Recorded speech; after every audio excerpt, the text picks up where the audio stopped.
Hi everyone, welcome to data science channel. आइए आज बात करते हैं कि आर में अगर हम वेक्टर एलिमेंट्स को रेप्लिकेट या रिपीट करना चाहें तो वो हम किस तरह कर सकते हैं। उसके लिए हम फंक्शन यूज़ करते हैं आर ई पी। इस फंक्शन के अंदर दो आर्गूमेंट्स हैं। First argument is x could be a data point और x could be a vector. और सेकेंड आर्गूमेंट में हम ये बताएंगे कि उस डेटा पॉइंट या उस वेक्टर को आप कितने टाइम्स रिपीट करना चाह रहे हैं। हम यहाँ पे एक वेरिएबल डिफाइन करते हैं रिजल्ट्स, और हम एक फंक्शन यूज़ कर रहे हैं यहाँ आर ई पी, और उसमें हम फर्स्ट आर्गूमेंट दे रहे हैं 3 का। इट मीन्स कि हम इस डेटा पॉइंट को 5 टाइम्स रिपीट करना चाह रहे हैं, और ये सेकंड आर्गूमेंट हमें ये इन्फॉर्मेशन दे रहा है कि हम उस डेटा पॉइंट 3 को कितनी दफ़ा रिपीट कर रहे हैं। जब हम इसे रन करते हैं, आप ये देख सकते हैं कि रिजल्ट्स में हमारे पास ये डेटा पॉइंट 3 5 टाइम्स रिपीट हुआ है।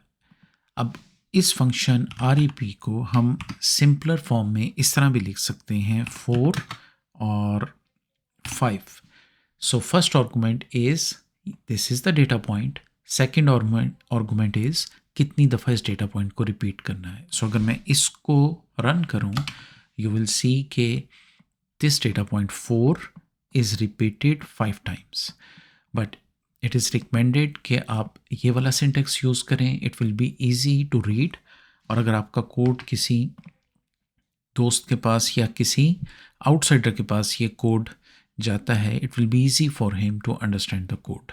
इसी तरह अगर आप ये चाह रहे हैं कि एक वेक्टर को रिपीट करें, यहाँ पे हमने एक डेटा पॉइंट को रिपीट किया, उस सूरत में हम क्या करेंगे, हम कॉन्कैटिनेट फंक्शन रिपीट फंक्शन के अंदर ही यूज़ करेंगे, और कॉन्कैटिनेट फंक्शन के थ्रू एक वेक्टर क्रिएट करेंगे, and then we give the argument of times. Times का मतलब ये है कि कितनी दफ़ा आप इस पूरे वेक्टर को रिपीट करना चाह रहे हैं। इसको हम देख सकते हैं यहाँ पे रिजल्ट को जब हम प्रिंट करते हैं, you see that this vector 1 2 3 is repeated 3 times. आगे हम ये देख रहे हैं कि अगर हमारे पास एक वेक्टर है, जिस वेक्टर के अंदर हमारे पास कुछ डेटा पॉइंट्स हैं, और वो डेटा पॉइंट्स हमारे पास इस फॉर्म में हैं कि हमारे पास वो करेक्टर डेटा पॉइंट्स हैं। हम ये देख सकते हैं कि हमारे पास ये रिपीट फंक्शन में हम एक वेक्टर लोड कर रहे हैं जिसके ये 3 डेटा पॉइंट्स हैं, एप्पल, ऑरेंज एंड बनाना। और हम ये बता रहे हैं रिपीट फंक्शन के अंदर कि रिपीट हम किस तरह करना चाह रहे हैं। अब इसमें अगर आप और से देखिए, Apple will be repeated 2 times, क्योंकि हम कॉन्कैटिनेट फंक्शन के थ्रू कितनी दफ़ा उसने रिपीट होना है उसकी इन्फॉर्मेशन यहाँ प्रोवाइड कर रहे हैं। Orange will be repeated 3 times and banana will be repeated 1 time.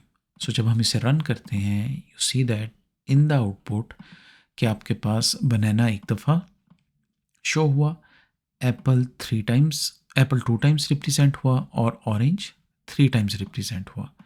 This is how you use REP function with 2 arguments.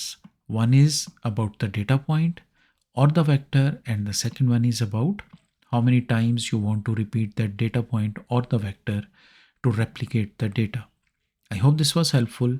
अगर आपके ज़हन में कोई क्वेश्चन हो तो please type that in the comment section. Thank you for watching and see you in the next video.